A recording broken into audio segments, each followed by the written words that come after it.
Ceci est un débrief du Paris Saint-Germain. J'en profite parce que je connais déjà les supporters du Paris Saint-Germain. Avant même de commencer, ils vont te dire « Ouais, tu n'as pas vu le match. Tu n'as pas vu le match parce que je ne suis pas dans une euphorie, parce que je ne suis pas comme « Ouais, bravo, victoire 3-1, etc. » S'il vous plaît, prenez le temps.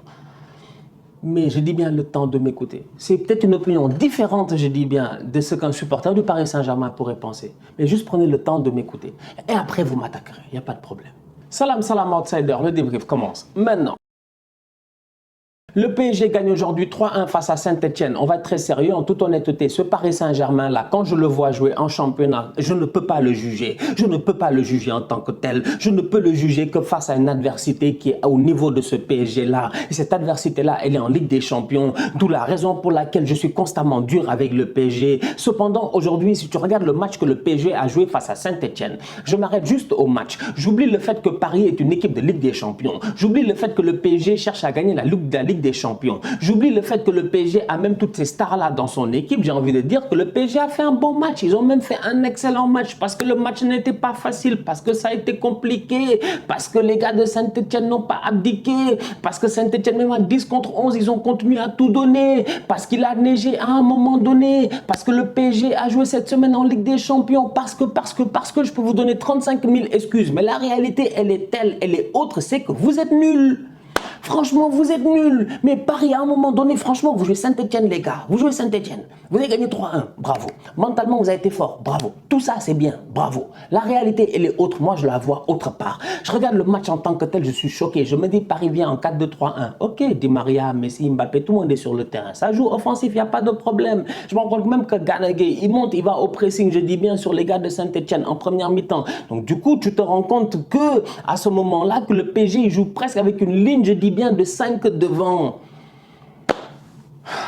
Danilo est devant la défense. Miskin, il fait un excellent match. Le pauvre, cependant, il est souvent seul. Pourquoi? Parce qu'à chaque fois que le Paris Saint-Germain récupère le ballon et que le PSG veut sortir le ballon en transition en tant que tel, si le premier joueur offensivement qui est devant ne réussit pas à faire la différence, vous êtes foutu. Et c'est ce qui est arrivé en première mi-temps plusieurs fois. Le ballon arrive directement dans les pieds de Messi. Si Messi contrôle le ballon, il rate son contrôle, il y a un boy de Saint-Etienne qui sort sur lui, il a récupéré le ballon, vous êtes foutu parce qu'à ce moment là, en termes statiques, Saint-Etienne, ils avancent. Vous avez 4 joueurs, voire 5 joueurs qui sont bloqués. Ils sont derrière le ballon. Donc, à un moment donné, ça ne marche pas. Donc, tactiquement, tu regardes ça et tu te dis, c'est parce que c'est Saint-Etienne. C'est parce que c'est Saint-Etienne, franchement. C'est parce que c'est les Verts.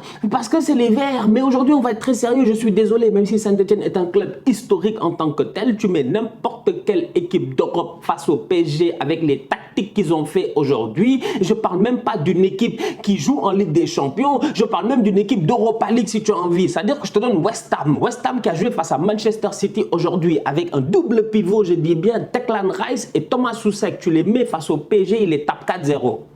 Il tape 4-0. Et c'est là où la vérité, je dis bien, vient. Parce que moi, je dis aux fans du PSG à chaque fois que moi, je comprends. J'aurais pu être un des gars qui vous dit, vous avez bien joué. Comme j'ai dit, le match était très bien. Parce que c'est vrai, le match est bien. Ça a été dur. Vous avez galéré en fin de match, Marquinhos, Guerrier, tout ça. Ok, on est d'accord. Mais en réalité, elle est haute. Moi, comme j'ai dit, on regarde des matchs, on regarde la tactique. Regarde la tactique. On voit que les gars, ils sont forts. On voit que les gars, ils créent des circuits de passe. On voit que les gars, ils se couvrent. On voit que les gars, ils vont au pressing pour aider leur adversaire, pour aider leurs coéquipiers. Mais aujourd'hui, à Paris, tu te rends compte que le pauvre Achraf, non seulement il n'y a personne pour le couvrir, mais quand il fait l'effort de faire le débordement, on ne lui donne pas le ballon. Vous rigolez, franchement, vous rigolez. Moi, je ne comprends pas. Mais je ne comprends pas. Je regarde le match Paris face à Saint-Etienne.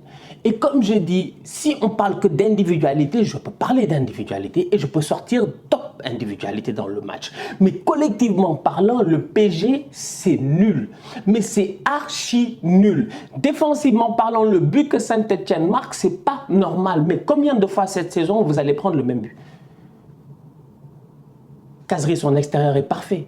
Mais Achraf, il fait quoi, lui? Je regarde l'action, je dis, Achraf, il fait quoi là? Mais c'est qui est là-bas? Mais Achraf, il fait quoi là? Mais c'est qui est là-bas? Je comprends pas. Mais je dis, mais attends. C'est-à-dire que Paris fait des conneries en défense et tout le monde accepte. Parce que vous avez 40 points en 15 matchs. J'ai dit, c'est bien.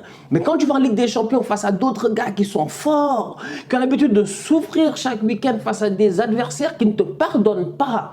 Je dis bien qu'ils ne te pardonnent pas. Là, l'histoire, elle est différente. Aujourd'hui, le PSG a gagné 3-1 face à Saint-Etienne. Bravo aux Parisiens. top du championnat. Pas grand-chose à dire.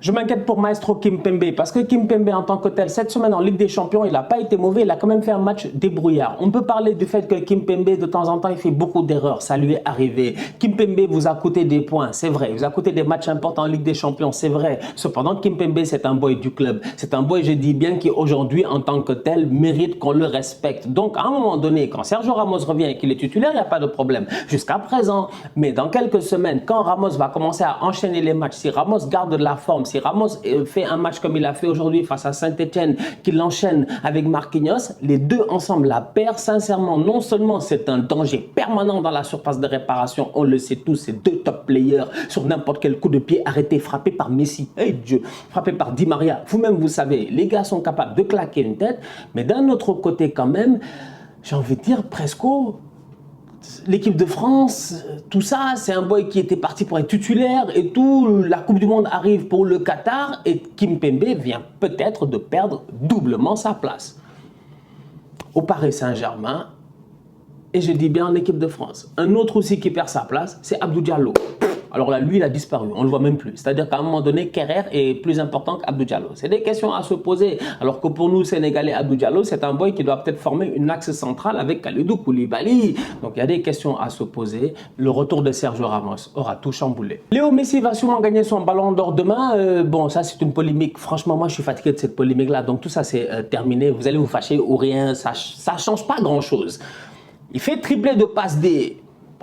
Il est bon, Messi, aujourd'hui, franchement. Le match est pas bon, collectivement. Mais comme je dis, individuellement, le match est bon pour certains joueurs. Et c'est là où j'ai envie d'en parler. Messi, bon, il n'ira jamais au pressing. Mais Messi, quand il a le ballon, il peut faire la différence.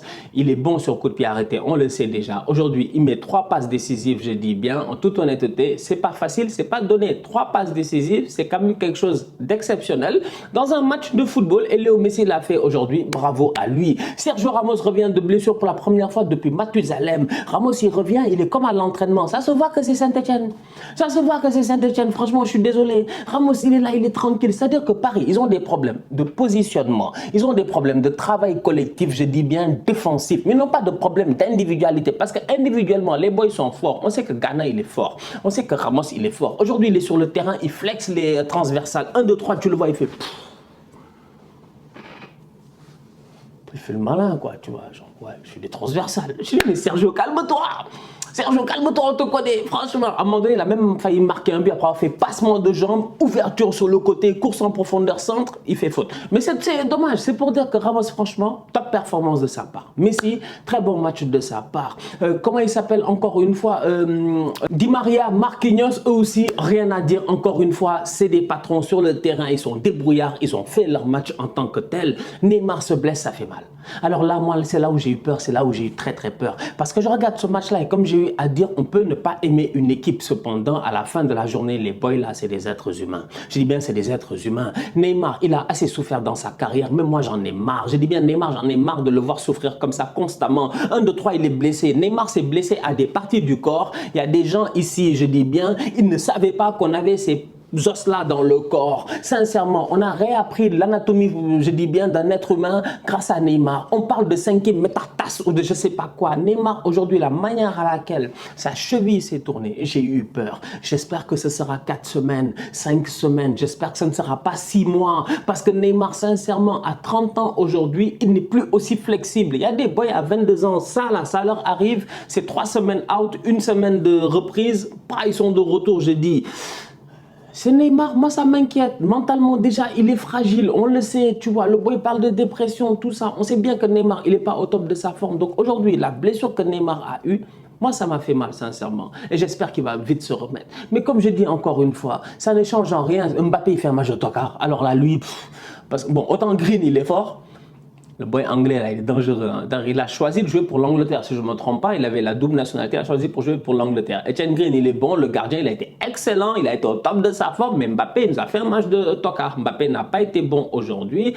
Mais ça ne change en rien sur le fait que, voilà, collectivement parlant, le Paris Saint-Germain, encore une fois, Je suis désolé, hein, mais la vérité, je suis obligé de vous la dire telle qu'elle. C'est une équipe qui est décevante. Et je m'en fous en fait. Parce qu'en Ligue 1, je pense que n'importe quelle équipe contre laquelle vous allez jouer, vous allez sûrement gagner. Vous avez eu une défaite, un match nul, mais tout le reste, c'est des victoires. Le PSG est une machine de guerre en Ligue 1. Ils n'ont même pas besoin de forcer en tant que tel pour savoir qu'ils vont gagner. Le problème, il n'est pas là. Le problème, c'est que l'ambition que vous avez, c'est de gagner la Ligue des Champions. Et moi, j'arrête pas de le répéter aujourd'hui. En termes de football, il y a trop de choses qu'on voit qui ne sont pas normales. Comment peux-tu jouer Saint-Etienne à 10 contre 11 et Saint-Etienne a le ballon? Saint-Etienne te fait courir. À chaque fois que les caseries, Bouanga, ils sortent, t'as peur. C'est pas normal. Quand on parle de Saint-Etienne à 10 contre 11 quand même. Même si c'est à l'extérieur, même si tout ça. En tout cas, écoute, on verra. La famille, on se capte très bientôt pour un nouveau débrief. D'ici là, on continue à liker, on continue à partager. On s'abonne, on s'abonne, on s'abonne. On est ensemble, on reste en santé. Tous outsiders.